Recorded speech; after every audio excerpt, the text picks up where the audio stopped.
कल की न्यूज़ में आप सभी लोगों का हार्दिक स्वागत एवं अभिनंदन। संभल के मोहल्ला कोट पूर्वी स्थित रहीसो मंदिर पर श्री राम कथा का प्रतिदिन ज्ञान यज्ञ चल रहा है, जिसमें छवि नाथ दुबे जी महाराज, जो कि बनारस के रहने वाले हैं, इसी मंदिर पर शाम को 8:30 से 9 बजे तक रोज श्री राम कथा का धारा प्रवाह प्रवचन कर रहे हैं।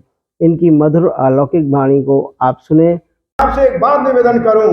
लक्ष्मण सुमित्रा से कहा, बोले माँ ऐसा कोई कारण नहीं करूंगा जो आपके परिचय देने में सिर झुकाना पड़े।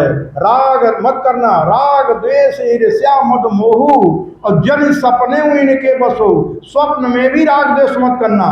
लक्ष्मण बोले माँ जागने में भैया से राग द्वेष नहीं होगा, लेकिन सपना तो सोने के बाद होता है, सपने में राग द्वेष हो सकता है। कहा लक्ष्मण अगर मुझे मालूम पड़ेगा कि तुमने स्वप्न में भी राम से राग द्वेष किया, मैं उसी क्षण अपने प्राणों को त्याग दूंगी। लक्ष्मण बोले ये बात है माँ, कहा स्वप्न में भी राग द्वेष करोगे मैं प्राण त्याग दूंगी।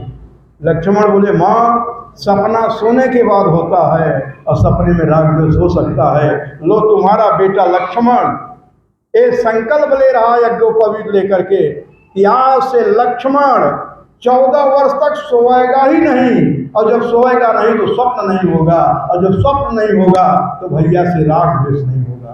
कहा वाह बेटा तुमने मेरे मस्तक को ऊंचा कर दिया, तुम जैसे पुत्र को पा करके आज मैं अपने को पुत्रवती मान रही हूं। पुत्रवती कौन माँ है?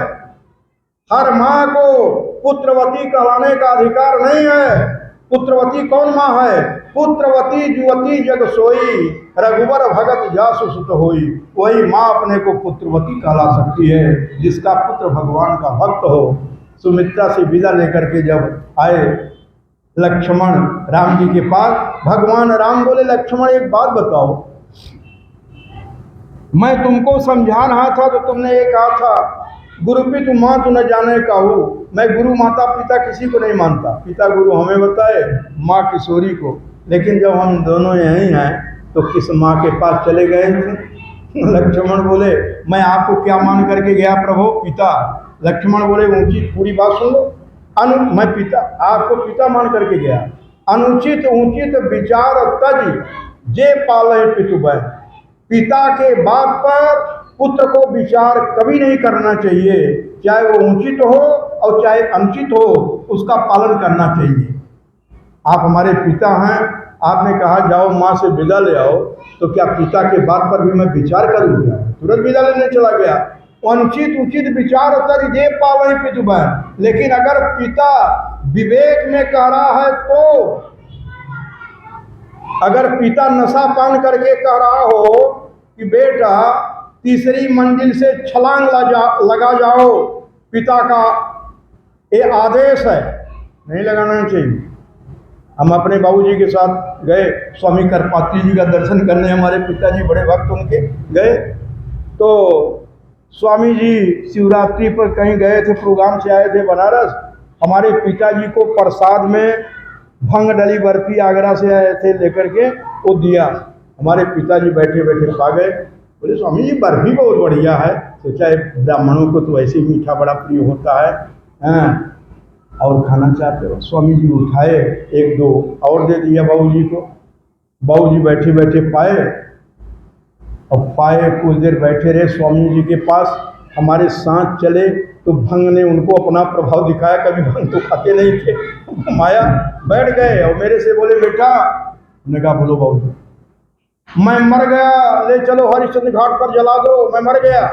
अगर मैं इस दोहे का अर्थ लगाता कि अनुचित उचित विचार तज जे पाले पितु बहन, पिता के बात पर पुत्र को विचार नहीं करना चाहिए, तो उनकी बात पर मुझे जला देना चाहिए, उनको जिंदा ले जाकर। मैंने सोचा ये हमारे बाबूजी नहीं बोल रहे हैं, ये भंग बोल रही है।